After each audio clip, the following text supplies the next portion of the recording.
Pour moi, il y a trois niveaux de liberté qui se bâtissent les uns sur les autres comme une pyramide. La base, qui est de loin la plus importante parce que c'est les fondations qui non seulement ont un impact sur toutes les sphères de ta vie, mais en plus, c'est la seule chose qui pourra jamais t'être enlevée. Personne ne peut te l'enlever. Tu ne peux pas le gagner non plus, mais c'est ton droit ultime, c'est-à-dire la décision, le pouvoir de choisir.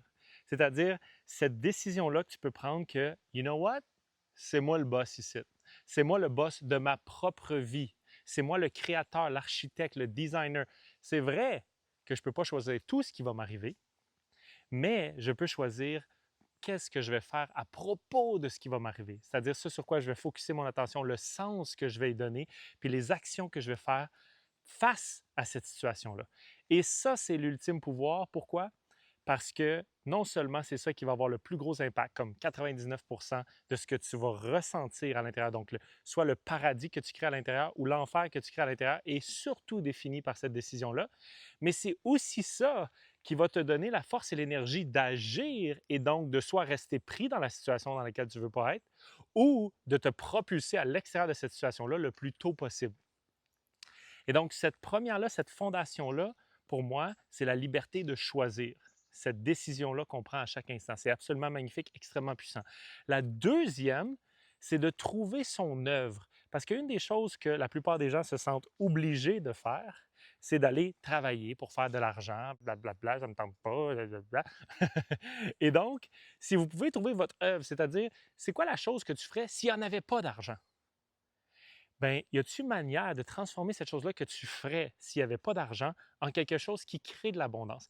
Pour la plupart des humains, je dirais 99% des gens, notre élan naturel, ce qu'on a le goût de faire, c'est quelque chose qui ajoute de la valeur aux autres. Donc, il faut juste rajouter quelques stratégies pour transformer la chose qu'on veut ajouter comme valeur aux autres en quelque chose qui va pouvoir nous rapporter de l'argent par la suite.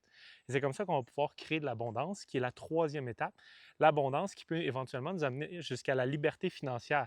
C'est-à-dire que pendant que tu dors, tu fais plus d'argent que ce que tu as besoin pour vivre pendant que tu es réveillé.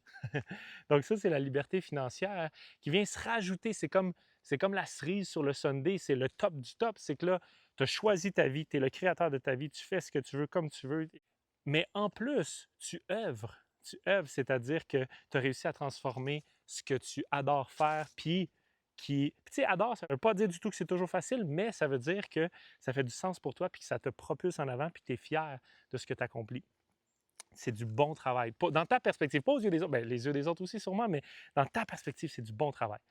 Donc, si c'est un sujet qui vous intéresse, puis vous aimeriez aller plus en profondeur là-dedans, ça me ferait énormément plaisir d'aller explorer ce sujet-là. Donc, juste à cliquer juste en dessous et vous allez pouvoir vous inscrire à une masterclass dans laquelle on va parler de ces trois sujets-là, puis dans quel ordre on peut, puis surtout, c'est quoi les meilleurs trucs pour se propulser plus rapidement vers le haut de la pyramide. Donc, liberté, impact ou œuvre et abondance. Fait que, au plaisir de s'y voir. À bientôt. Ciao!